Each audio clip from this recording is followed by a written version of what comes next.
Hey, how's it going? Welcome back to Tool Show with me, Master Dan, the Journeyman shooter. And it's another beautiful morning here. We're going to have one of our coffee time segments, a delicious coffee time with a master level electrician and certified mentor. And that's good. It's not as hot as it was the last time there. It's actually quite cool. It's kind of gross, but so I better drink it while it's warm. Drink it while it's warm. And so that's what I was going to be talking about today. No, I'm just kidding. That's not what I wanted to talk about today. I've got a few different things that I was hoping to talk about. But the number one thing that I wanted to talk about is there's a few different things that I was covering the last few weeks here. And one of them has been finders keepers. Now we're going to have big old part number deuce of finders keepers. Now, finders keepers, that's an ancient rule or law that was basically, I think it dated back to the Egyptians, and there's hieroglyphics on the walls of people finding something and being able to keep it. And no, I'm just kidding, I don't know if that's true, but it could be. There's lots of different stuff they found in those tombs, and they're always still finding stuff, so maybe they might find that someday. But finders keepers is when you find something that's not super valuable or that's not clearly labeled as somebody else's, and you get to keep it, and then, yeah, the loser has to weep it, and that's part of it. So, but you don't want to keep something that's not yours or something that is valuable, because it's just bad karma. You gotta do good things, and good things will happen to you. And because I know, like Trailer Park Boys, the Brick, he'd always throw something out, or he'd have somebody throw something out of the side of the road, and then be like, "Oh, it was garbage," so he'd grab it and be the finders and keep it. But you can't do that. That's against the law as well. So don't do that one. But there's one thing that I did want to talk about, and the second part to our finders keepers is, last time I talked about it, I got thinking, and where was one of the best finders keepers situations that I've ever had? And well, when I was a young kid in high school, I started in the Ontario Youth Apprenticeship program, and I remember I think it was about 17 fully when they let me go down into the sewers, and they told me they needed me to do more work around the shop just because there wasn't as much electrical work for my youth apprenticeship program. And that's when it really got interesting. But yeah, just wild stuff you could never imagine, because yeah, wastewater treatment plant, it's everything that's flushed down the toilet goes to this horrible plant. And no, I'm just kidding, it's not a horrible plant. The people there are great people, and if you ever want to be treated with respect at a job, that's one of the few jobs you're going to get respect, because nobody on earth wants to be there. But I was doing it for free in the youth apprenticeship program, thinking, well, these are all hours that are going to count to something, because that's what my dad always told me, that my hours are worth more than gold, and gold's at like 1,200 an ounce right now. So yeah, geez, you might as well get in on some of that. And then I ended up losing all of the hours that I had from down in the sewers, because I moved across the country to another province within the same country. But it's a long story, slow times. I grew up right across from Detroit, so I had to move away. It was the recession. If you're a tradesperson trying to start in the recession, it's like, good luck.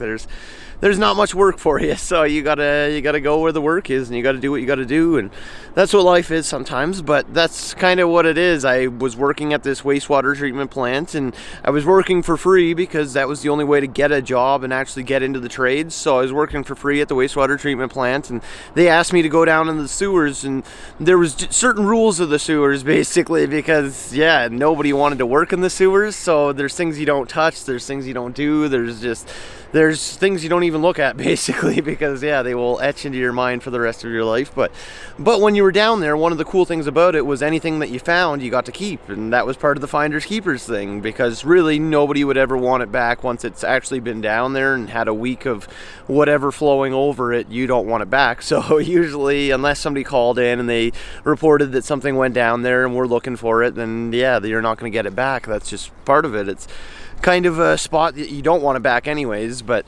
it's kind of funny, because some of the stuff we would find down there was just amazing stuff. Like I remember one time, this one guy, his wife got probably one of the best bracelets, or I think it was a necklace actually. It was like a diamond necklace that they found down there. Nobody'd reported it. He checked in a whole bunch of times, and he ended up giving it to his wife.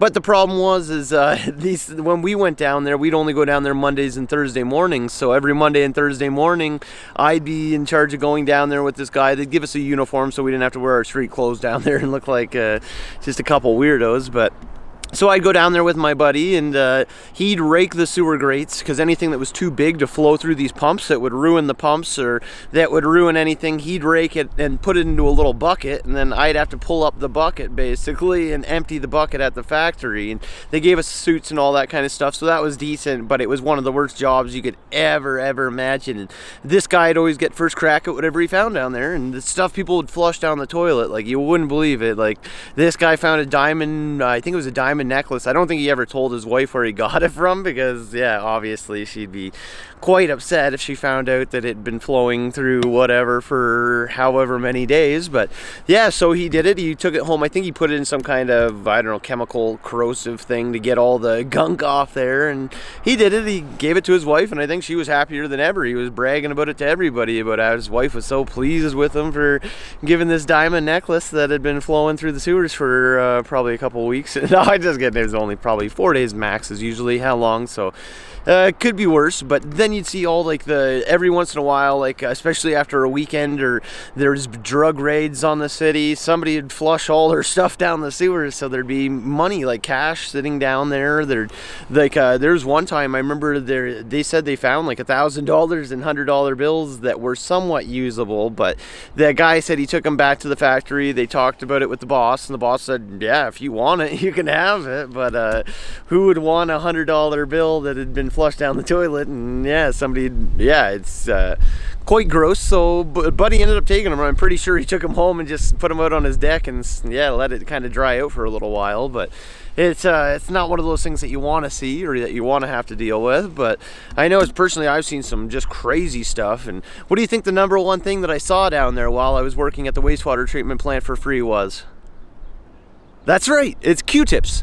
No, I'm just kidding. Well, it was Q-tips, but Q-tips is it was kind of weird because they look like little popsicle sticks without the actual cotton on them, and people flush so many Q-tips down the toilets, and they don't kind of go anywhere because they're just sticks basically, and then the cotton falls off and they look like little popsicles. And when I first got down there, I was like, who is eating so many suckers down here? Just because I thought like maybe it was one of our guys that was throwing it on the ground, and no, it was somebody's been flushing the Q-tips. So yeah, try to avoid that one. And what else? There's same with those wipes. Like, it's kind of funny that people think those wipes and all that stuff is degradable. A lot of the time they're not. When you put it in water and you stir it around a little bit and you leave it for 20 minutes, the toilet paper breaks apart, but the wipes don't. So it's kind of man, I'm getting way off topic, and I probably can never show this one because I don't want any women to ever see this and learn these things about me. But that's just part of my life when I had to work at the wastewater treatment plant, and I did that for a year and a half. I remember my 18th birthday was down in the sewers basically, and I came back after one of the sewer grate rakings, and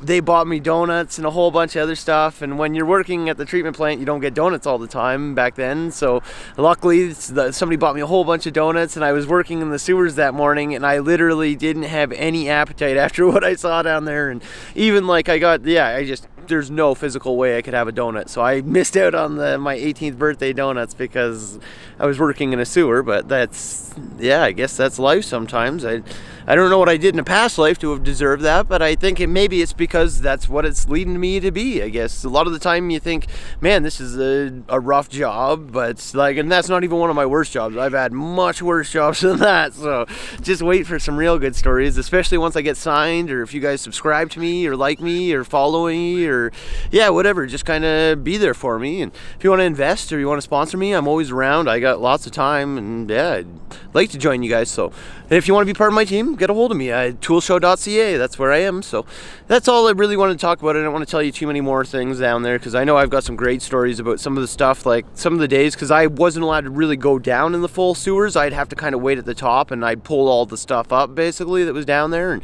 once in a while they'd let me go down, but I was supposed to be certified in confined space, and at the time I was only 17, so they couldn't get me certified, so I just had to wait my term. But that was kind of it. There's a lot of other stuff. Some of the stuff when I was pulling up some of those buckets, and my friend, you have to have a sense of humor. If you're working at a place like that and you do not have a sense of humor, you're going to be in so much trouble. And so my buddy, he'd always put hilarious stuff on top, like just like the funniest stuff that he'd find, and I'd be pulling it up and start laughing. And I remember the one time I dropped the bucket on him, and it was one one of those days, and yeah, we got over it, but I don't think he was very happy with me for quite a while after that one. So, but that's all I kind of wanted to talk about today is, yeah, finders keepers, losers weepers. So if you get a great job working in the city sewer systems, then you get to keep whatever you want. No, I'm just kidding. Don't do it. It's not really as great as it sounds.